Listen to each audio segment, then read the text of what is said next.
अगर आपने सोने या चांदी में निवेश किया है या जून में खरीदारी की योजना बना रहे हैं तो ये खबर आपके लिए बेहद अहम है, क्योंकि पिछले कुछ महीनों में गोल्ड और सिल्वर की कीमतों में उतार चढ़ाव देखने को मिला है। एक समय रिकॉर्ड हाई पर पहुंचे सोने चांदी अब नीचे आ चुके हैं, लेकिन बड़ा सवाल ये है कि जून में इनकी कीमतें फिर बढ़ेंगी या और गिरेंगी। आखिर कीमतें क्यों गिरी? सोना और चांदी की कीमतों में गिरावट के पीछे कई बड़े कारण बताए जा रहे हैं। सबसे बड़ा कारण माना जा रहा है ईरान वॉर।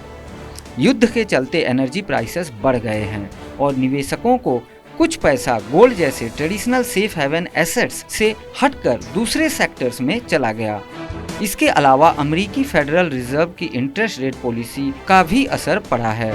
अगर ब्याज दरें लंबे समय तक ऊंची रहती हैं तो निवेशक गोल्ड और सिल्वर की बजाय बॉन्ड्स, फिक्स्ड डिपॉजिट्स और हाई यील्डिंग सेविंग्स अकाउंट्स जैसे विकल्पों को ज़्यादा आकर्षक मान सकते हैं।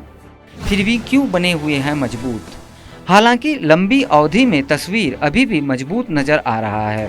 पिछले 12 महीने में गोल्ड करीब 36% तक बढ़ा है, वहीं सिल्वर में लगभग 133% की तेजी दर्ज की गई है। इतनी बड़ी तेजी के बाद बाजार में थोड़ी कूलिंग आना स्वाभाविक माना जा रहा है। जून में क्या हो सकता है? अब एक्सपर्ट्स की नज़र जून महीने पर टिकी हुई है।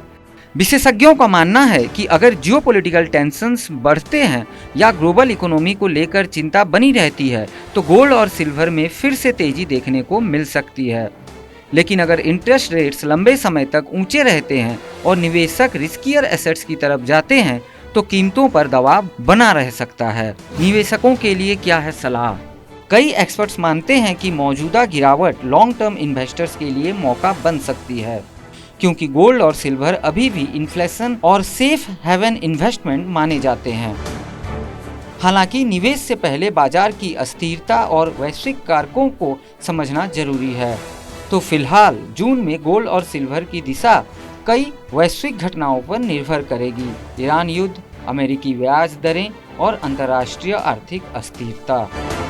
ये 3 बड़े फैक्टर आने वाले दिनों में सोना चांदी की कीमतें तय कर सकते हैं। ऐसे में निवेशकों की नज़र अब जून के बाजार पर टिकी हुई है।